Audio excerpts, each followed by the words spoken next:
What up, bros? What up, bros? And welcome to Bruh Meets World. When it's Bromance, it's actually an extra credit episode. It's an extra credit Boom. episode. This is Not our extra talking- credit episode of Nope.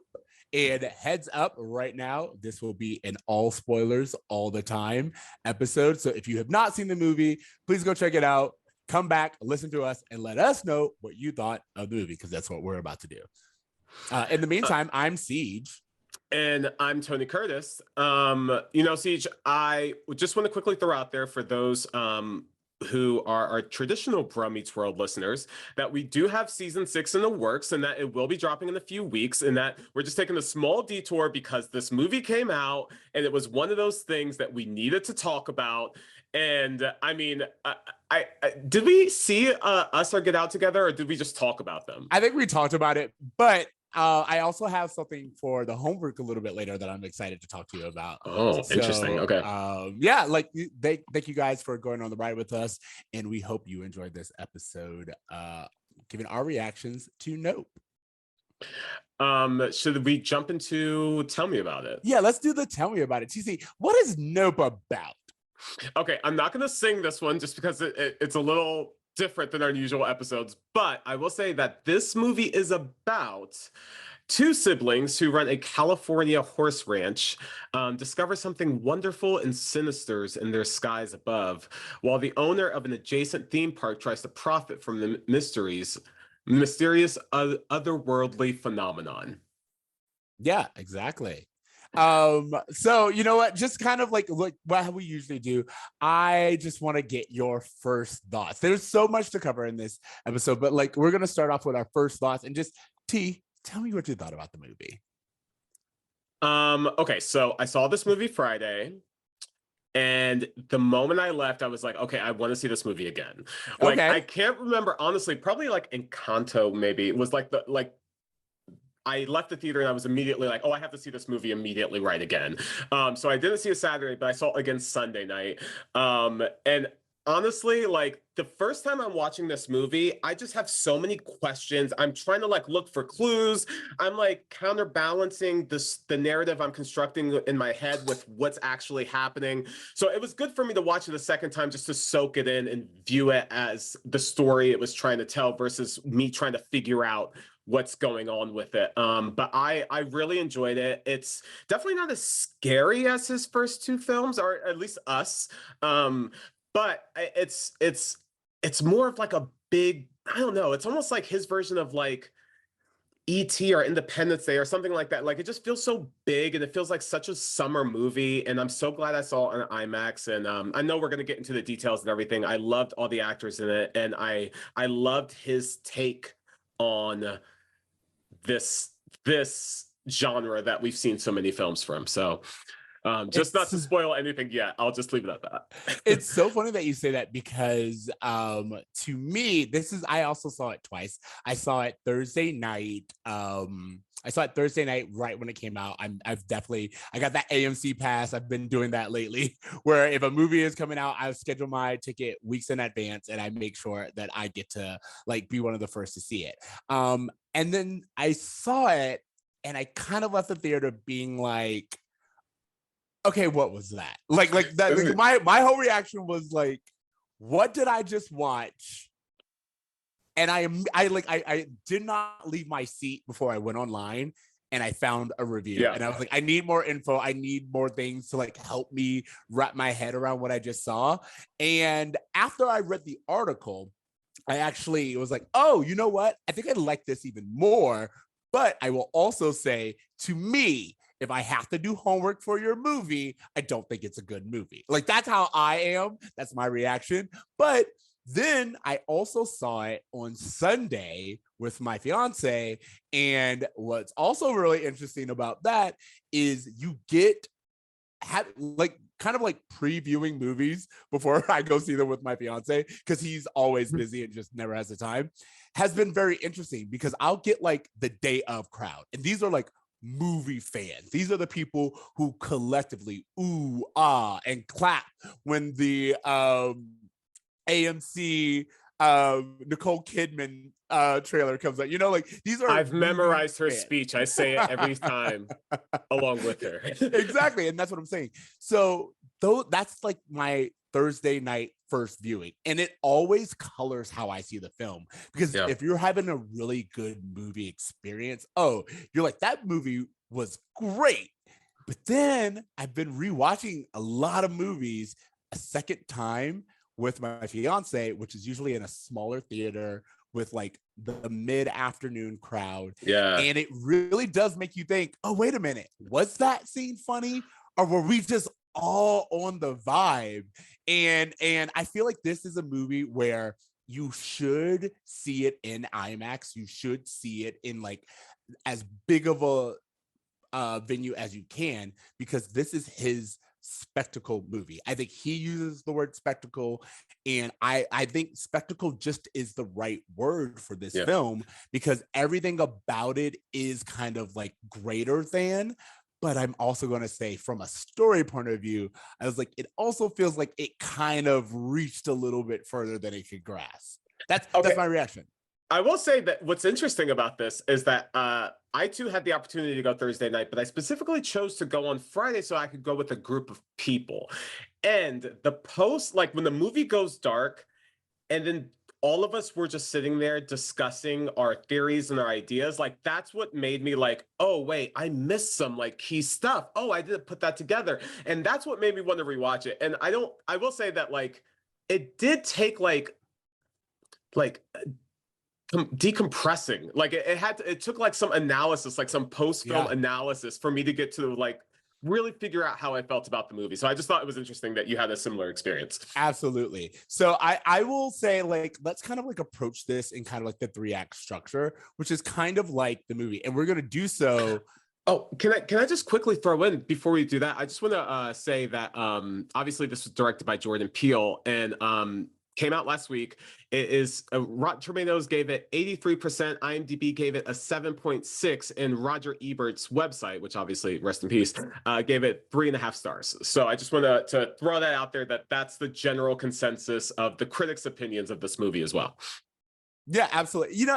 I've been telling everyone, if someone really were to ask me, I was like, this movie feels like it's a 7 on its own. It's an 8 with research. Like once you get those like extra materials, I'm like, oh, I'm down for the ride. There's so much, but like, I need that added piece. And Jordan Peele does this thing with his movies. And I feel like in each movie, he's tried to be less obvious, but the less obvious he tries to be, the less fun I have. Like, I like Get Out because it was overt. It's like, there is no denying what we're saying. And I want you to know point blank. And this movie feels very much like I want you to think about what I'm saying. And, that may make it more rewatchable, if I'm being honest. It may be this movie that more and more people watch again and again because they feel like they can uncover clues. But when you are in the theater, you're like, man, I really wish you had given me all the puzzle pieces instead of making me going to hunt for them. Does that make sense? Yeah, definitely. I will say that, like, initially, my opinion was that I liked his other movies more. I'm still kind of uncertain about how I feel about this one in terms of like how it ranks with his other ones. But what I will say is that having watched all of his Twilight Zone episodes, I was much more prepared for the type of story that was being told. That kind of like ominous, we're not going to really give away what this really means. We're going to let you kind of figure it out. Like, all of his Twilight Zone episodes are very similar in that way. So I think I was just a little bit more ready for that kind of storytelling. And I will say, to his credit, I remember Jordan Peele was like, can I make a movie? Like he's like, can I make like, does it have to be shoehorned in this like horror genre? I feel like one of the things about this film that kind of hinders it is the fact that it was like promoted as a Jordan Peele horror movie. Yeah. And so when you go as I said, expectation makes a lot of difference in how you receive a movie. And if you go in expecting a Get Out, you're going to walk away disappointed. I've gone up to people and I've been like, look at this is way more Close Encounters. If Yeah. you've seen the movie Close Encounters, this is way more closer to that, only in a modern take, in a more spectacular Yeah. way. And I feel like for that, it's great. Okay, so I will say this, that as part of the fun facts that I have for this movie, that Jordan Peele actually cited Close Encounters of the Third Kind, as well as King Kong, Jurassic Park, Wizard of Oz, and Signs as influences for this film. And I would say that Signs is actually, I think, a little bit scarier than this movie, even though it's a much smaller movie in scope. This movie, it's you're right. Like Close Encounters is probably a better way to compare it in terms of like what to expect. I immediately thought when you said that of M. Night Shyamalan and The Village that came out. Did you ever see The Yes. Village? Yes. Okay, so The Village was marketed as M. Night Shyamalan, the director of Sixth Sense, presents The Village. And if Yep. you go to watch The Village, it's not scary at all. It's like his romance movie, essentially.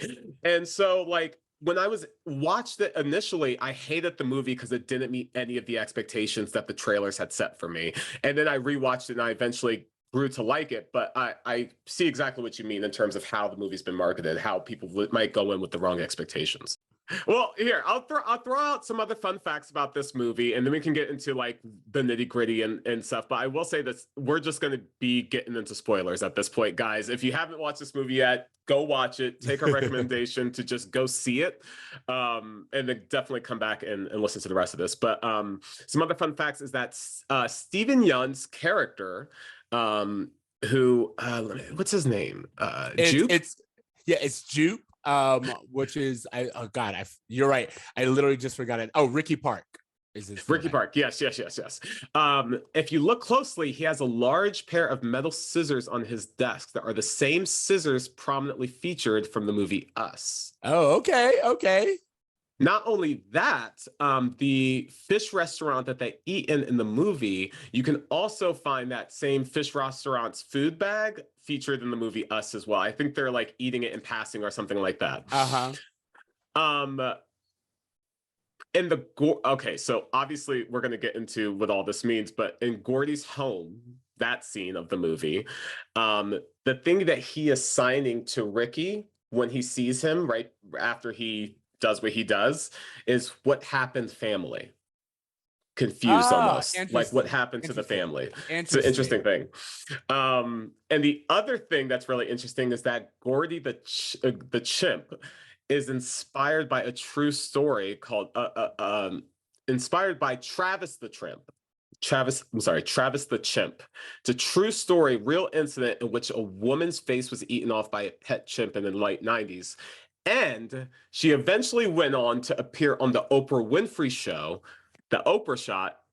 And when she was on the Oprah Show, she had a veil over her face, much like the woman in this movie has a veil over her face. So all of those things are kind of wrapped up into this. But yeah, those are just the some fun facts that I haven't really seen a lot of other people talk about that I wanted to throw in. And yeah, I guess we could just get into this movie. Okay, so I have like I had kind of like pulled it out the 3-act structures. I have first encounter, the recording, and then the shot. So kind of like first encounter is like our setup really quick. We're going to talk about the introduction. We're going to do a little bit of our roll call where we talking about the actors who we meet, and we're kind of meeting everyone's story. And then we're going to go into the recording, which is act 2, really much when they are trying to, of course, capture and the commentary that comes along there. And then there's the shot, which is like the finale and really talking about what everything meant. So I'm really excited to talk about that. Speaking of, when we do first encounter, we have to set up with our main 2 stars, who is Daniel Kaluuya and Keke Palmer. Keke Palmer in a career-defining role, by the way. Like this role was written for her, and she just brings everything to life. Like, I've always loved Keke Palmer. Like, I know for white people, they're just now getting introduced to Keke Palmer, but like to me, I just really am so proud to see her growth over the last like decade or so, and this role just really allows her to shine in a way I've never seen before. Absolutely. And so when we're talking about that, the movie itself, first of all, it opens up in a way that is so like I remember like it opens up on the shot of Gordy, and all we see is a chimp on a sound stage covered in blood. And at first, I really was like, "Am I in the wrong movie? What is going on?" Same. But once you see that chimp kind of like walking around in blood, you're like, "No, this is the. I don't know where we're going with this, but something bad has happened, and we got to see where we're going with it." And I thought that was such a jarring way to open up the movie. And I'm really excited to talk about this part because I feel like it is one of the things that really does tell you what the movie is about. Yeah. And so many people miss the point of that scene. So I'm looking forward to hearing your thoughts. Like, what did you think about just the opening shot? Sure, yeah. Like, okay, so what's really interesting is that when I was coming into this movie, I came in like a little late, and that was on as I was walking in. I fucking tripped down the steps watching You got to it get up 'cause there I was early, boy. just I was so taken back by what I was seeing, and like especially watching it a second time, I was really able to soak it in and understand its purpose. Because when you initially watch it, you're like, what the hell does this bloody monkey have to do with this movie? And as the movie progresses, you see how Gordy plays a role in the bigger story, but also how he, as an animal who can't be tamed, mimics the overall themes of the movie as well. So I really enjoyed that cold open. Absolutely. And I think it gives you the kind of like horror and suspense that you want, like right off the bat. And I feel like it makes you tense right in the beginning. So when you are watching it, like the rest of the movie, you've already hit like this really high note. So you're like, where are we going with this? You're on edge because you've just seen something really crazy happen. Yeah. And you don't have all the answers, which is also really great. So that also leads us to, again, as I said, Daniel Kaluuya and Keke Palmer. Let's talk about them. Let's talk about OJ Haywood and Emerald Haywood. I have so much that I want to say. A few things. One, OJ's character is so interesting to me for a few reasons. One, I saw who Daniel Kaluuya, what he was doing in his performance, and I was like, I know that black guy. I know exactly the type of black guy he's playing. 100%. I understand it. It is so dead on. And I was like, I wonder how many white people know that black guy, because I don't feel like the whole point of that black guy is he's not out there. You don't encounter him unless you encounter him. And he's like shy. He's not really open. He's kind of late. He's super laid back. Like, it's really funny. I know a lot of these dudes in the South, like, and a lot of my uncles and stuff like that, like Southern black dudes, like just, hard workers, but just like they don't want a lot of spotlight on them. And just like he played that role so perfectly, and such a beautiful counterbalance to Emerald, his sister, too.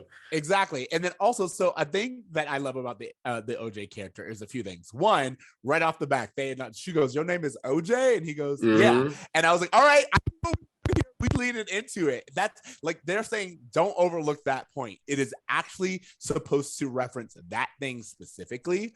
And just going a little bit of my theory, I was like, when I watched it, I was like, oh, this entire movie is about spectacle and about how we can't take our eyes away from what's happening on screen. But by doing so, we're missing the actual like event itself. We are missing the purpose, the humanity, the nature of everything that's going on by trying to record the spectacle. And that to me is so significant, because for those of you who don't know, the O.J. Simpson trial changed how we cover true crime. It changed the news. How we cover tragedy. It was the first use of aerial cameras for the news. So watching OJ on the back of a Bronco from a sky view is literally exactly what it's supposed to be. And I was like, oh, I see you, Jordan Peele. And it's actually really, really interesting to see like something like that level. To me, that little bit of detail was so fantastic. I thought the same thing. It's funny too, because I spent the whole movie being like, why the hell did he name him OJ? And it wasn't until like I was like, literally, you could ask Miriam. Like that night I came home, the entire drive, I was just like, oh, I think this meant this, and I think this meant this. And eventually I was just like, OJ, OJ, OJ. Oh, of course. Like when I think of OJ, obviously I think of just like this giant spectacle. And to your point, like the term spectacle comes up a lot. Jordan Peele himself has voiced that he wanted to make a spectacle about a spectacle. It's very meta in that way. But yes, naming him OJ was such a brilliant touch to like really tie into the overall themes that we've seen throughout as well. Oh man. Yeah, and so you get OJ, and we meet him, and he's, you know, like the moment that we meet him, you see him and his father have like this really close dynamic. His father is played by the great Keith David. Great Keith David. And by the way, did these motherfuckers not look like they could be father and son? Like, oh, absolutely. I was like, wow, it's not only brilliant casting just to have Keith David involved, but to have someone who like him and Daniel kind of have a very quiet, like, I don't know, they were able to really like feel like father and son in this film, even though they had very few scenes together throughout. But it's also funny because, as you said, with Keith David, I could see him having two children like this, because he can be like that quiet presence and kind of powerful. But he also, even when he was like, "Where's your sister?" It was like, "Oh yeah, that's the Kiki. That's the Kiki that we're about to get a little bit." So it makes sense. And you know, their father, Keith David, runs this Hollywood horse ranch, and they kind of tell us in the very beginning. This is after the death of Keith David, which again is one of those things where it's like it takes you by surprise. You understand the tragedy, you understand this moment, and again, it's something like it's just life has changed. The tragedy that you're referring to is that while they were on the farm, suddenly a bunch of items started falling from the sky, and a coin got lodged in Keith David's head behind his eye, which ultimately killed him. A coin fell from the sky and killed him randomly. They claim it was a plane that had a mishap, but obviously we find out it's not. But yeah, I just wanted to name what that was, because I do think the coin being the thing that killed him is part of the theme as well of just like I'm what we're really willing excited to, because it's just like ultimately, like they were willing to risk their lives for the shot. They were willing to risk their lives for the coin. And it's like, oh, okay, so what are you really willing to risk for money? And like to record the spectacle is like, hey, I'm choosing money over the preservation of my sanity or my health or whatever. So like for him to die because of money, and then for them to go on this whole journey in the pursuit of money is just really interesting to me. So fantastic. And that's a really, really good point. I've heard something about like the idea of the leaving behind of superficial things. Like it's not just the money, it's the money and keys. It's all of this like property, all of this capital that can't go anywhere. You can't take it with you, so to speak. But yeah, after that tragedy, we get introduced to Emerald, and immediately she comes in. We've seen this scene in the commercial, but she is just such a presence, and you immediately understand that OJ is the horse guy and Kiki is the salesman, the personality. Let's talk about Kiki a little bit. Well, here's the thing, something I noticed on my second viewing, later on when things are kind of going crazy in the house, she looks to a picture of a Black woman, which is the only picture I'm assuming of her mother, but it's a headshot, meaning that her mother was an actress. So it really, between the showmanship of Keith David that we find out later, because there's a recording of him doing that same speech, and the fact that her mother's an actress really just goes to show that like she's kind of the entertainer of the group, and that's where she gets her chops from. And she tells this whole story about how their great grandfather was the first Black man to ever be filmed the first person to ever be filmed in motion pictures. And he was a Black man riding on a horse. That was their great grandfather. So for those of you who don't know, like, so as someone who like studied art and everything like this, when you do study motion pictures or everything, one of the first things that they talk about is this filming, how we all got to film as it is. For a little history lesson, it was actually a bet. Two individuals were betting whether or not a horse's feet leave the ground all at once when they're running. So someone said that they did, someone else said that they didn't. So they literally set up this apparatus to track horses racing, and it took a shot every few feet so that they could see exactly whether or not a horse's foot left. So again, it started over a bet and money, and it just kind of it took off from there. It's always been about proving something.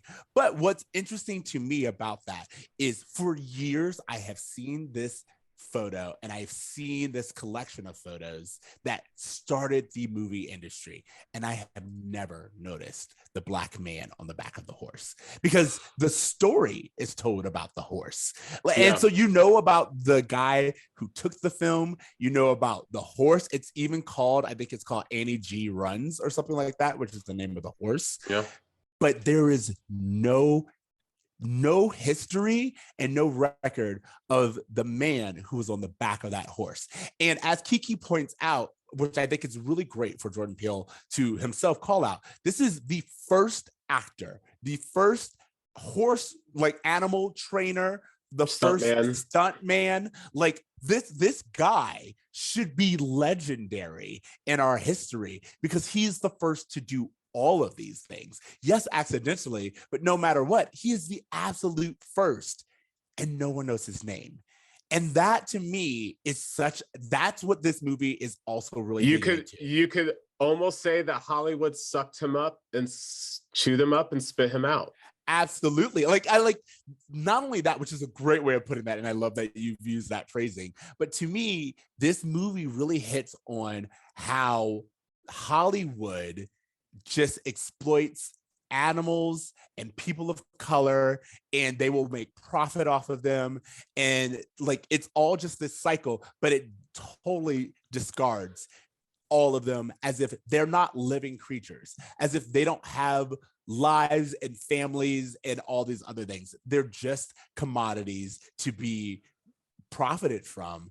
And I thought that was such a good, like, this is what Jordan Peele said essentially was, it's been this way since the beginning. Yeah. And you know, it's really interesting because you're right. Like the way that humans are treated in this movie, especially, you know, OJ in the beginning, and you look at the way that animals are treated throughout the movie, you know, there is this kind of overlap of, hey, the way we treat animals is very reflective of the way we see ourselves and the way we treat other people that we deem to be humans. And, you know, even the way that they approach OJ and they talk to OJ when he's on the film set is very just like, oh, he's this horse guy. Like they don't even bother like to say his name. So like the respect isn't there, and it's just very consistently portrayed throughout the film. But yeah, I also made the link between animals and minorities in this film and how they're treated, because I don't know if you realize this, but our heroes are two, brother and sister, Black. We also have Stephen Yun, Asian, and then we have Angel, the Spanish, you know, IT guy. You know, these are minorities trying to film their way into fortune. So this is like really capitalizing on this idea of minorities really breaking into the film industry and making a voice for their own and getting a shot of their own too. Absolutely. I don't know why I try to do narrative structure. You always jump all over the place. I'm so sorry. But anyway, just trying to keep up with the movie. Sure. And just speaking about it. We've met this family who has a history in Hollywood. And again, you would think that they would be legends themselves, but they are still just trying to make it. And without their father figure to take the lead, they don't even have that. They don't even have like their way in. Their father has done everything that he could to kind of extend his family's legacy and to get them into the movies. And as usual, right before he's supposed to get his shot, he gets got. And something about this as well is that the dad is seen as being this hard worker who is pretty strict with their kids, especially on OJ's character, really getting him involved with the ranch.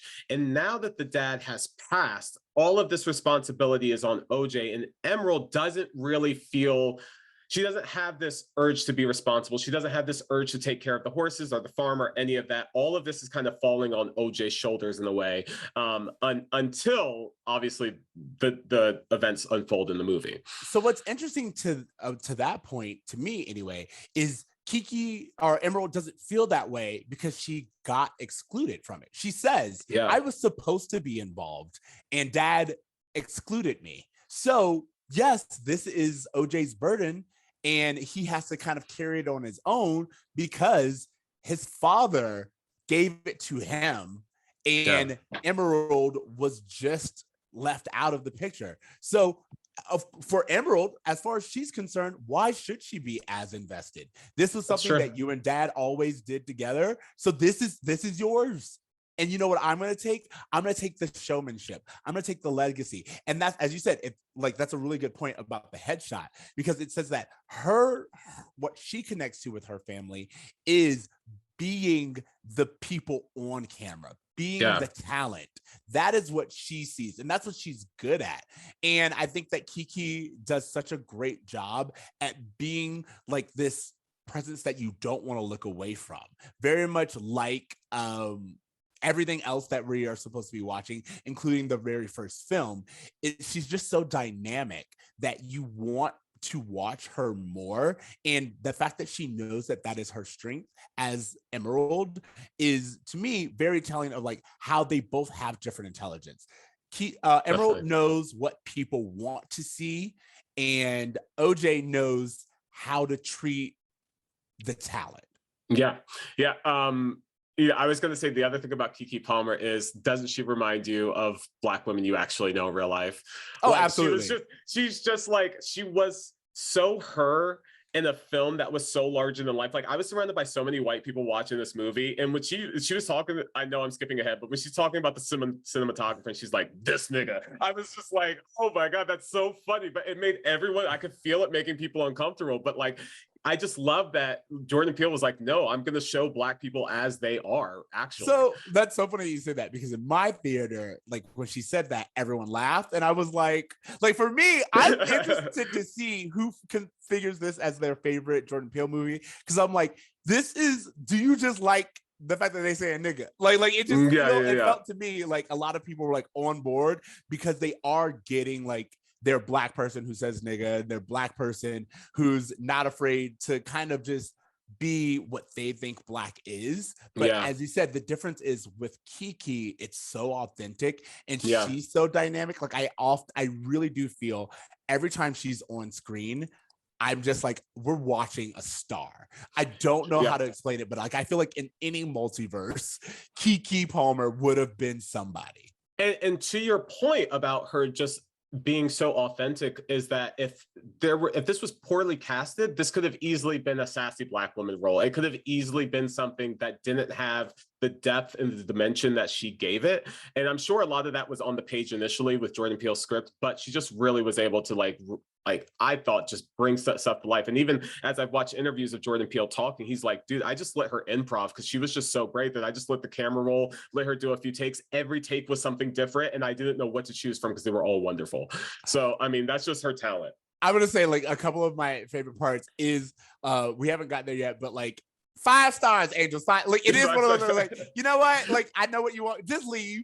And then also when she was like specifically talking to him, and Angel, who we will be talking about in a little bit, starts like saying something. She's like, you don't live here. Stop talking.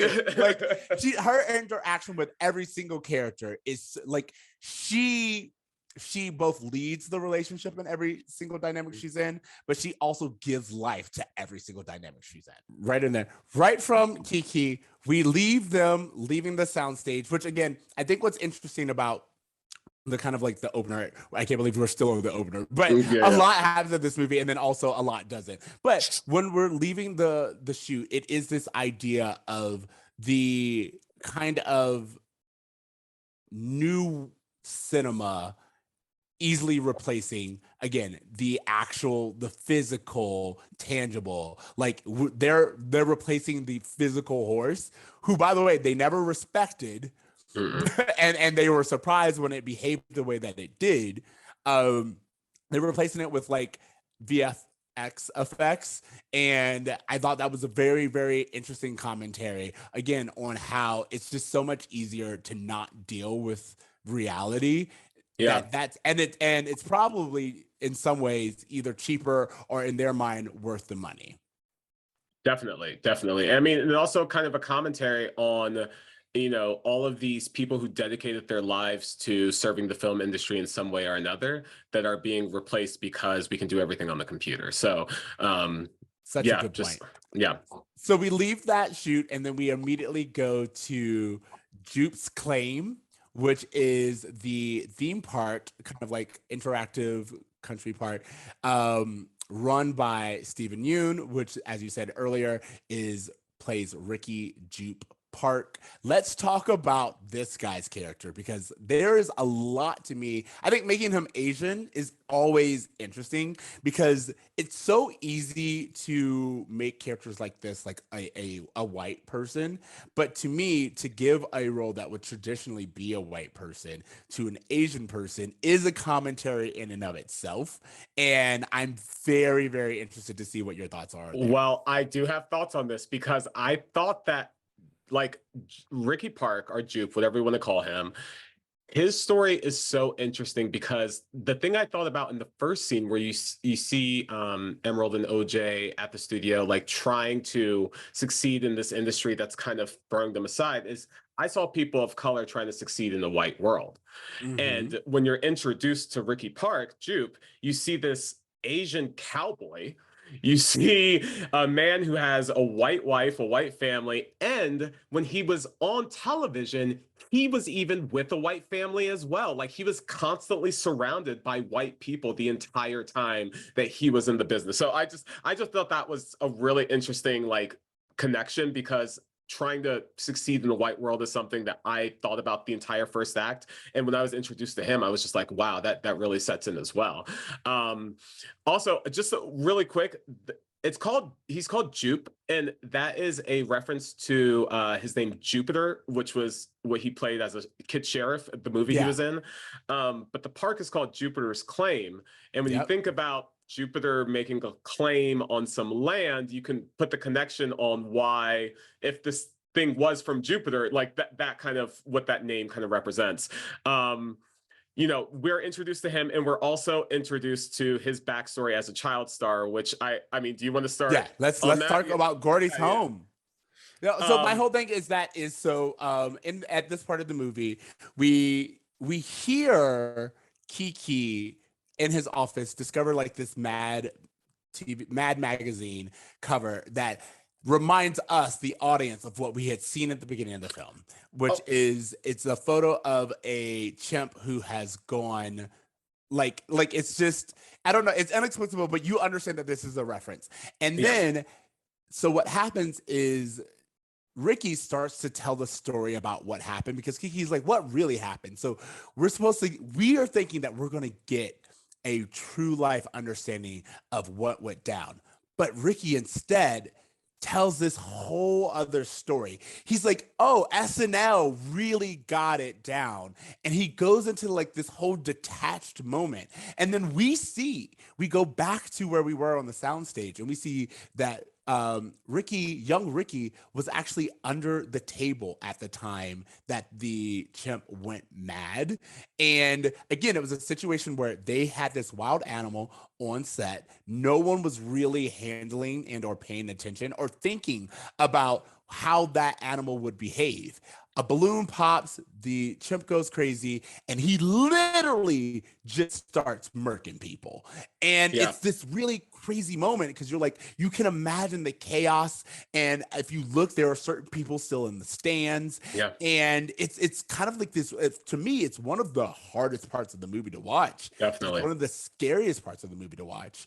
But you get like this really big intensity that comes, and then you understand from the kind of flashbacks that in the show the young boy and the chimp had like a dynamic. They were like friends. And so Oh, well, when they you actually don't show this yet. Like they just show, and when he's talking about the SNL thing, they just do a quick flashback. It's not until later in the movie that we get the full Gordy story. Absolutely, but I'm just kind of like talking Yeah, about yeah, Gordy's home yeah. at this point in time. But all of this was to say that what we go to understand is that the chimp sees him, and we are automatically scared for this little boy because this chimp has gone around, and he is just everyone. He's going and attacking, and we see this little boy, and the chimp recognizes him. So what's interesting here, kind of like playing off of the kind of themes of the movie, is someone pointed out like there is a veil over in between them. So the chimp knows that he's there, but he can't look him in the eye. You can't see his eyes. He can't see his eyes. And that is significant. But then also the chimp kind of goes back to what he's been trained to do a little bit. And he goes to connect with him a little bit with the fist bump, which is like their signature move. And again, it's this really terrifying moment because it's pure danger, but it's also like this moment of connection. And then the chimp gets got, and we understand that the tragedy that this little boy actually experienced, but the grown man is so disconnected from it. And I really want to hear your thoughts about that. Well, yeah, I mean, him going through a shot-by-shot detail of an SNL sketch instead of actually talking about the thing that's traumatizing him was really interesting.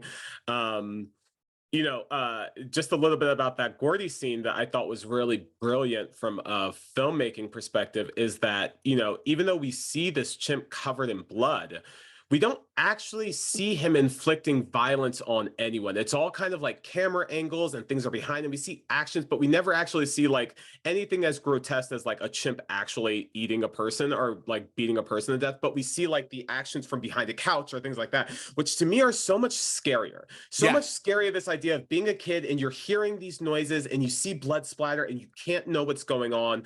And the reason why I keep calling this movie his Jaws is because this idea of like, hey, I'm going to show you so little of this until like it gets to a point where I have to show you all of it. And we see that with the UFO. We also see that with Gordy as well in terms of just the violence that's going on. But the thing I thought was really interesting is that, even though Ricky is traumatized by this, you're right. He's detached from it. He plays it up. And now he has to turn that tragedy into a spectacle that he can receive profit from, which is why he has this room full of memorabilia, which is why he's charging random couples from Sweden to spend the night there, because he is able to get profit off of this tragedy and make it a spectacle, which ties into that theme as well. Absolutely. And speaking of profit, so how we even end up here is we find out that OJ has been selling off horses to Ricky in order to like help Ricky with his Western themed theme park, not knowing what we, especially on rewatch, realize is that Ricky has been feeding the horses to something. And so what we realize later on is that Ricky, and to me, it's a great commentary on like this Black dude being like, okay, you know what? I'm going to work to get my horses back and I'm going to put my family back in time. And the whole time, Ricky is giving him this idea that he can even do so, knowing that that's not even a possibility. Yeah, he straight up asked Ricky, "Hey, I'd like to like set up a program to buy some of these horses back." And he's like, "Oh yeah, sure, yeah." Which again, Gordy's home. Let's talk about that. Let's talk about that instead. Like immediately moves on. Kind of like just a rehashing of like how it is to be a Black person in the industry. You're just told lies constantly, and you're kind of given this hope that's not really there. Yeah. And I just thought that was very interesting. So all of this brings us to what we've kind of been talking about, which is OJ eventually encounters one night while he's trying to get a horse that has escaped. He encounters something spectacular. Can we just call it Jean Jacket? Like we're at the spoiler point, right? Yeah. Okay. Jean Jacket. It's our first appearance of Jean Jacket, which is the animal, which we later find out OJ identifies is an animal that looks like a UFO. Can I just say something about that real fast?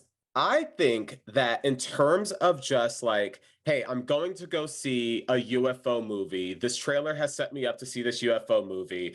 The fact that Jordan Peele so brilliantly switched it from like a mechanical ship to an animal is the kind of the twist of the movie. It's the thing that I didn't put together. I was expecting it to be a ship. I was expecting aliens. I was expecting all of that shit that I've seen 1,000 times before. To switch it to an alien, and not only to switch it to something organic like an alien, but to almost explain the idea of a UFO, to say like, hey, this is the shape of this thing and why it looks the way it does. Hey, it hides in the clouds so it can be still, and it's around, but you can't see it, and it kind of explains why. And also, I love the idea of a UFO, whatever you want to call jean jacket, sucking up people almost through like a sandstorm, something that's a dust storm, something that's so organic, that's so natural, that can happen. It being like, oh, hey, this is actually how this has been able to do this for this long, and we haven't put two and two together because it's just sand going up into a cloud. So I just thought the way he made it so organic and made like the animal and kind of amongst nature in a way, and using nature to feed the animal, was just really brilliant and on his part.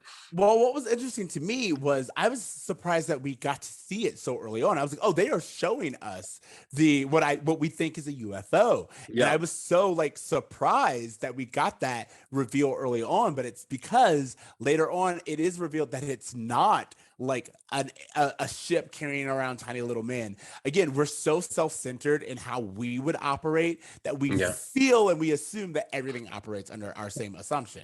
Well, to that point, the film almost kind of like gives us a red herring in that way, because when we're introduced to Angel Torres, who is the Fry's electronic guy, he's the one saying like, hey, you know, they want to shove metal probes up our asses, the little green guys with the eyes. Like, he is setting a picture for like a ship with aliens that we recognize. And even Jupe has monopolized on this, saying like, hey, these visitors, these watchers, these viewers, he has, you know, fucking alien stuff everywhere, costumes for his kids. Like, they really play into this idea that, hey, you're gonna see an alien, but what you actually realize is that the ship is an alien itself. And I just thought that was a great twist. And we don't get it until like 2/3 of the way through the film or something like that. Like, it really comes later on. So what's interesting to me is someone has put out the theory that this is like, it's not even, maybe it's possible, because we don't know, and we don't know anything about this creature, that it's not even from outer space. They said they called it like a kaiju, like a kaiju movie. This is a kaiju movie, which for those of you who don't know, that's like Godzilla. This is a creature that has always been here. It's always been on Earth, and it's just been minding its business, and it's just been doing its own thing. And it's this huge, larger than life creature that happened to claim territory on this land. Why? Because as with most animals, they tell you don't feed the animals, don't feed wild because animals. they start to expect it. It starts to be their territory. They don't leave, and now you have a problem, because you have this beast that you don't really know how to handle it or how to take care of it. And I thought that like having the reveal be that it's actually an animal is fantastic. Not only does it relate it back to our main characters, who literally run a whole training facility on how to kind of like break in and train animals, but it also shows that this is a creature that is going to be unpredictable. And much like you know, the actors that were in the opening act with the horse, or even the other people in Gordy's home, you know, Jupe believes that he's able to train this animal. He feels like he has this connection to this animal, but as we see, like, it takes skill to train an animal. It takes skill to understand an animal. And perhaps had there been someone like OJ on the set of Gordy's home, there wouldn't have been the incident that there was. And it just goes to prove how important the skill set that's been pushed to him by his father comes to play into the arc of the film. Well, to that point, what I think is interesting, just kind of like, and speaking of that, is that with OJ, he he respects the animal. He's not like they understand the animal it is, and don't get me wrong, they're trying to kind of like take a photo of it, but they're also not trying, they're not willingly trying to interact with it the same way that Ricky is trying to kind of use it specifically for his show. And he wants it to be part of, like, if you look in his office, there's a poster for a reality TV show coming later. And it's like Ricky wants to monetize it. He doesn't respect it for the creature that it is.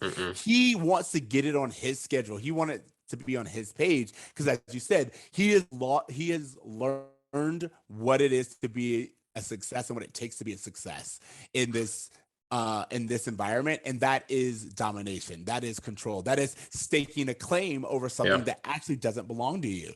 Whereas OJ understands, he gets almost immediately, if this is in fact an animal, then we need to treat it with the respect, because animals are unpredictable and they are the most dangerous. So two things. The first being that, being from Orlando, I could not help but to think of fucking SeaWorld when I saw the Jupiter's Claim scene, because of this idea of trying to train a wild animal and shit going wrong in front of an audience and things like that. Building a show around a wild animal, trusting it to behave when it's supposed to come. Oh, they're early.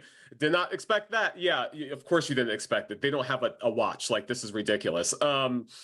But the thing I loved about and you brought it up in the Gordy flashback of the fist bump is that, like, Ricky goes on to say, like, hey, they trust me. If they didn't trust me, I don't think we would be here, which I think is his takeaway from the incident. He's like, that animal trusted me. And if he didn't trust me, I would have been gone like everyone else. So I know I can do this. Like, I have a connection with these beasts. And it just honestly leads to a lot of false assumptions about how how it behaves.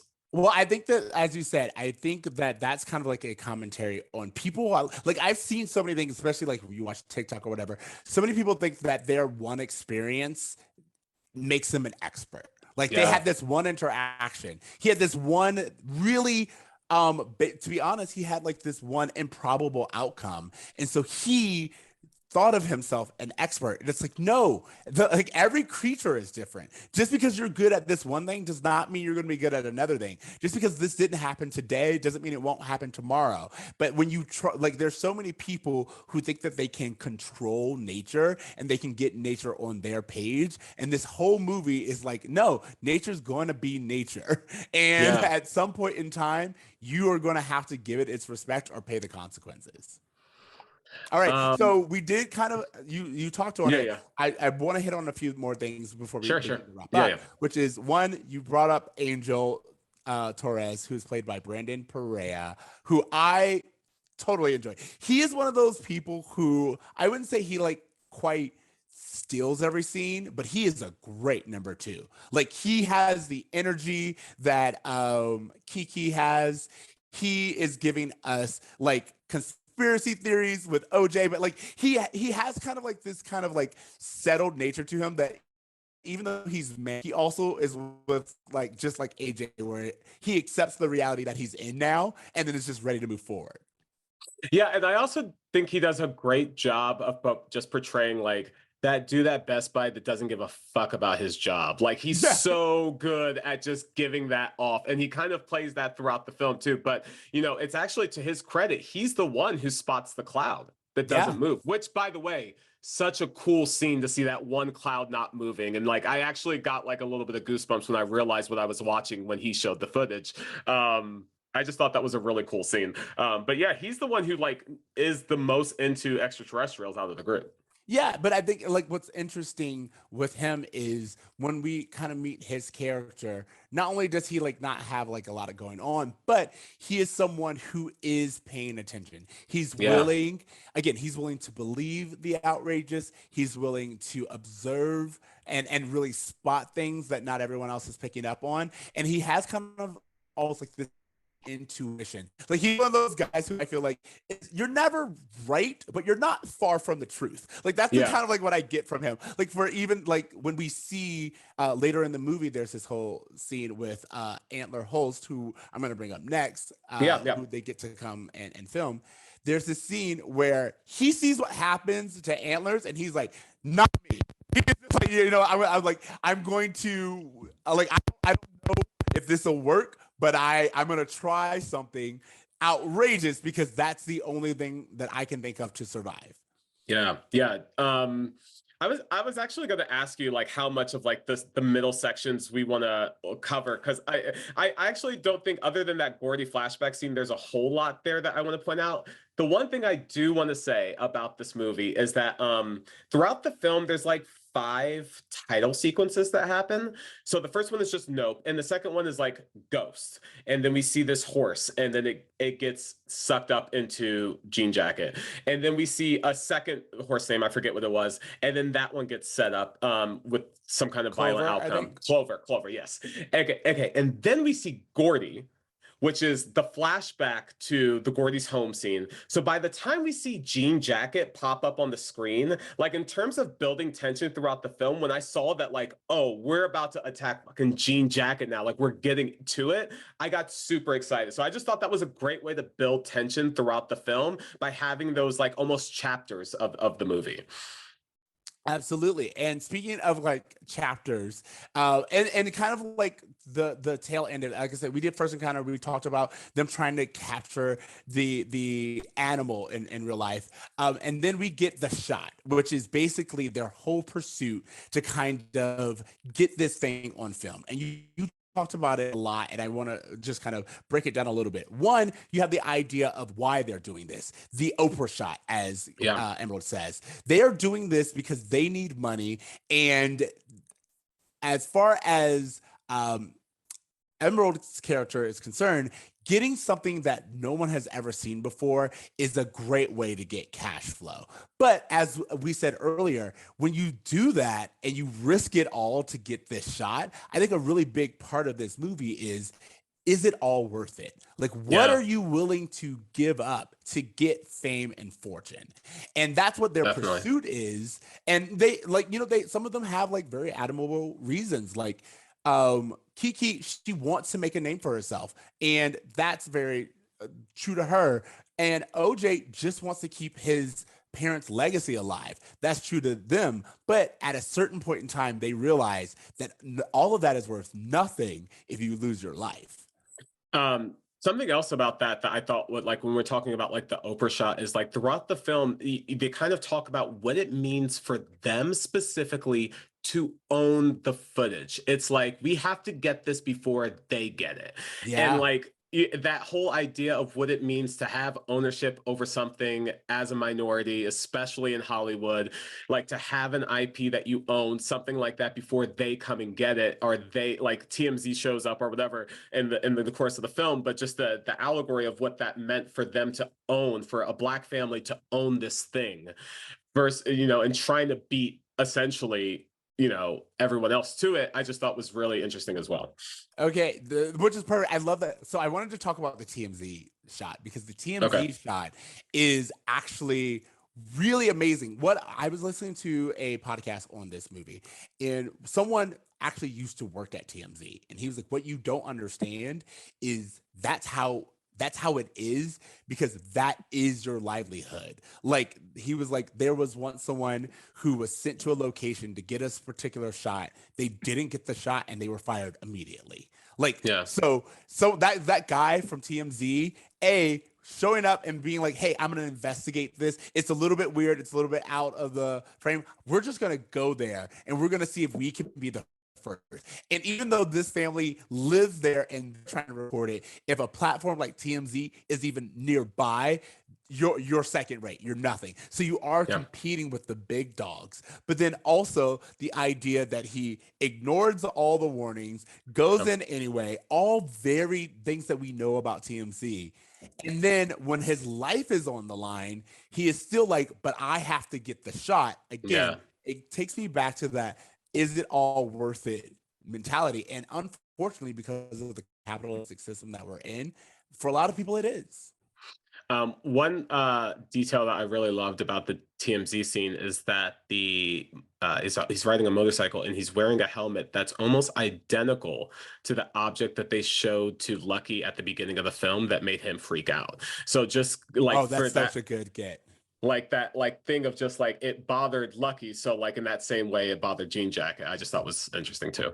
Absolutely. Oh, and I'm sorry, can I just quickly, because we kind of skipped over the Lucky chapter that kind of goes through here, and that's when Jean Jacket actually shows up and like swallows a crowd whole. And we skipped over that, and I just want to quickly talk about that scene, because as someone with claustrophobia, that freaked me the hell out. The whole going inside of Jean Jacket, like people realizing that it's not a ship and that they're getting like eaten alive. The whole premise that the sound that Jean Jacket makes as it flies around is actually the screams of people getting eaten alive. All of that was so cool to me, and like such an original idea that I've never seen claustrophobia played in like that. And I don't know if that's just because I struggle with that I noticed it, but I just thought that that was something that really like made the hairs on my neck stand up. That's actually a good, because I'm not claustrophobic, so I didn't see it that way. But I found it very unnerving. This idea of being in the belly of the beast, literally. Yeah. And what's even crazier is it's like it's not just you. It's you and everyone. So like you can't even fight it because it's not like it's not you against the beast. It's everything and everyone's in your way. And I don't know. It's very, very much like a very interesting scene. And also like I think for me, it's the very first time that I've really thought of the consequences of what happened. Cause I was like, oh, those people aren't coming back. And that was like disturbing in and of itself. I was like, oh shit, I was guilty of it. When the horses were disappearing, I was like, oh man, that's fucked up. But when like the whole crowd, all these people who just came to see a show, when they get caught up in it, I'm like, oh man, that's actually like such a tragedy, you know? I mean, you participate in a spectacle, you take the risk. You take the risk. That's a great way of putting it. But I also feel like there's something to be said about like not knowing that you're taking the risk. Definitely. One quick thing, because I know we're trying to get to the end of the film, but I just have to say that my favorite shot in this whole movie, Jean Jacket just sucked up a crowd of people, and he's feeling territorial at this point, and he goes over the house while Emerald and Angel are inside, and starts raining blood and guts on top of the house. It's my favorite shot of the whole movie. It's such a cool image of just a house being just like rain of blood just like pouring down over the house. I just thought that was so damn cool and something I hadn't seen before. So what's funny to that is like on top of that, you also get the idea of it's when we get like the signature nope. You know, it's when we get that scene where OJ is in the car and he's like, nah, I'm not doing this. I'm not leaving it yet. and it is like this crazy, it felt very Hitchcockian in that moment of like, you're seeing like the blood go out. Like, as you said, a lot of this is like, it's in your imagination. You don't know what's going on, but everything's loud and everything's dark. And you have like screaming this creature that is out there. And I thought that was really great. One more person just on our roll call to kind of like wrap this up. I wanted to speak to is Michael Woodcock as Antler Holst, who is the cinematographer that they get. He was on their first call at the commercial that they were shooting, and then he at first isn't interested because again, even though he does one for them, they don't have their act together, and he's like, you know what, I know what you're going for. And what he says, he's like, this dream that you're chasing, you never wake up from. That to me was like someone who's like, hey, I've made it and I know what you're trying to get. You're like unknowingly, you're trying to claim this beast. You're trying to get your great white whale, and I'm gonna let you know it's not worth it. Like that's what I got from him. So when you see him again later on and he's part of the team and he's going to shoot the film, and even later on when he actually captures it, I think that what you understand is this is a man who understood that we don't deserve the spectacle, as he said. We don't deserve this kind of experience because we won't appreciate it. We'll just monetize it. And I saw an old man who has just kind of been through the ringer, and I loved Michael Wincott's performance. His voice is so interesting, and I think it really does add. Only he could do like a creepy reading of Flying Purple People Eater that like made my skin crawl. I was just like, oh my God, that song has a whole new meaning now. His dedication to his art being the thing that ultimately kills him, and us wondering like, well, was it even worth it for him to have this shot that no one maybe will see? Like, that whole concept too, I thought is really interesting in terms of just like, okay, we're talking about the people who do this for money. Now the people who do this for art are also struggling as well to capture the spectacle. Well, yeah, and what I think the great way of putting that, like the people who do this, who they're not doing this for money. He's already wealthy. But it still ends with a sacrifice because at a certain point in time, the call of the shot is still overwhelming. He still wants to be the person who gets the shot, has the close encounter.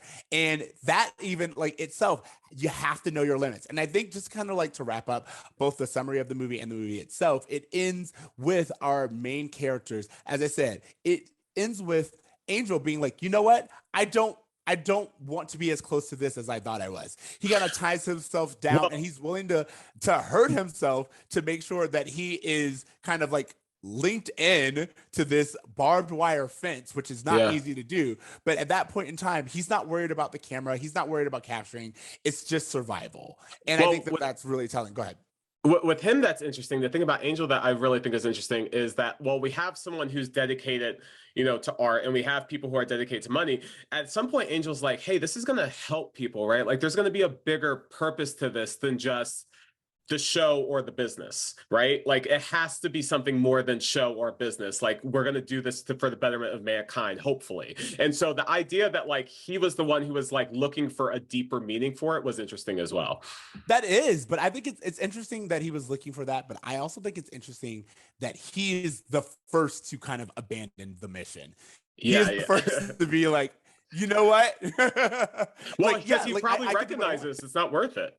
Exactly. And then we get OJ and Kiki and what they and Emerald. Sorry, it's been so hard for me to keep calling her Emerald, but OJ and Emerald, who they themselves at this point in time, they've lost their house, they've lost so many of their horses, and all they have left are each other. And even though Kiki Emerald gets the winning shot, she goes back, she uses the wishing well, she takes a photo, she gets the scene. You can also tell that was less about getting the shot and more about protecting her brother. Her family was what it was all for.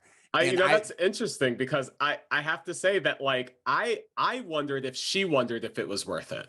Like when she finally gets the picture at the end, like when she's standing there, and we can kind of get into whether OJ lives or dies, but just her. I've heard that theory. I don't like it. It kind of can make sense as well, but just wondering like everything it took to get it. I'm sure there's a feeling of satisfaction, but at the same time now, she has to turn her trauma into spectacle. Like this is now her job to do the same thing Ricky did throughout the movie. So I just thought that was interesting too. But I also feel like it would be in a different way. Like I said, like the Haywood's approach to it was way less, let's get this creature and kind of tame it for our own good. And no, we were here and now we're gone. We came, we saw, we dipped. Yeah. And totally. And that's I was just going to say the link I'm making to Ricky is he having to turn his trauma into profit in terms of what happened at Gordy's. Like his relationship with Gordy was the thing that he had to turn into a spectacle, his trauma. And that's the thing that really, regardless of whether OJ lives or dies, Emerald will have to end up turning this into a spectacle. I mean, I think if anything, it's already a spectacle, as we saw with all the camera crews and everything that shows up right after. It's like it's already there. Yeah. We've already crossed that threshold. What this is really about is how will she handle, but also we know that she's kind of coming to her own at this point in time. She went from someone who was kind of seeking the fame and the attention and the shot, and something that I noticed and I had pointed out to me as well is that in the final scene, she doesn't look to see if the camera developed and if she got the shot. Yeah. She looks off to see her brother. And that's the thing. And that to me, again, it's why it's saying, it's like, yeah, she got it. They got what they came for. But that was also just kind of like a means to an end. And that was the way that they defeated the monster. But in reality, the thing that she valued the most was her brother and her family and that being their legacy.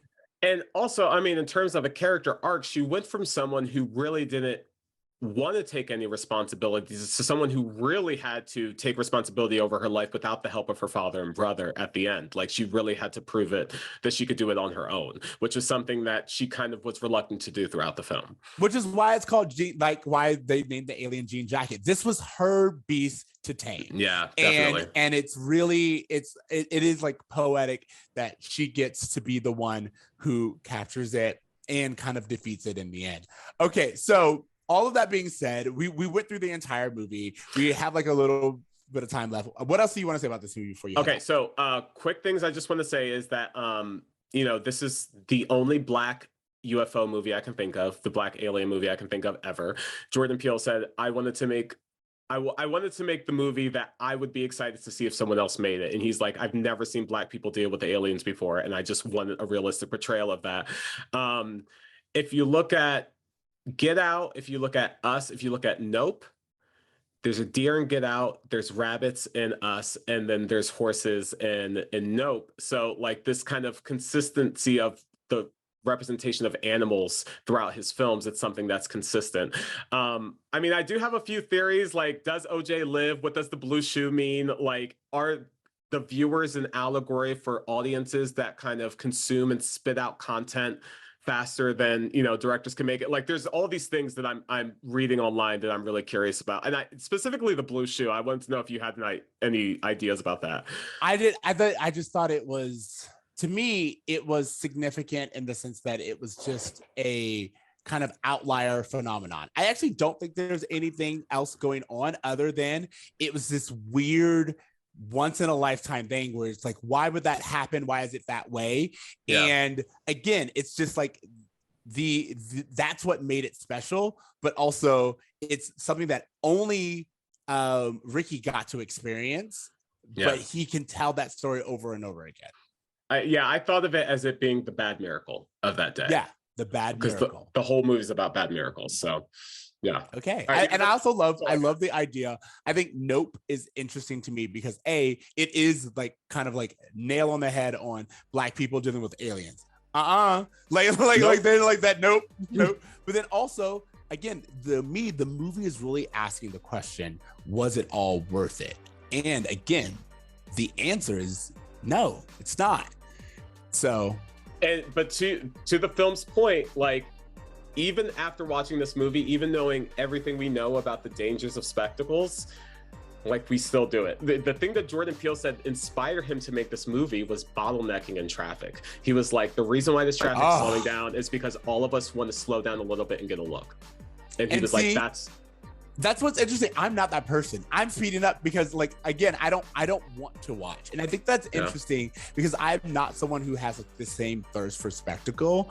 So anyway, all right. Well, thank you guys so much for giving us your time. We hope that you loved it. If you have theories or anything else that you want to talk to us, reach out to us on all the places at Bro Meets World. We're kind of wrapping this up really quickly. But we appreciate it. I just, real quick, Ceej, your recommendations, your rating, do you have a grade for this movie? As I said, I'm going to give this movie, I'll give it like a B-. I'll give it a B+. How about that? Absolutely. Love it. Love it. Well, we will be back soon with our regularly scheduled programming. Season 6 of Boy Meets World. We're going to be discussing soon, so stay tuned for that. But in the meantime, I'm Tony Curtis. I'm Ceej. Later, bros. Later, bruh. When this boy meets world.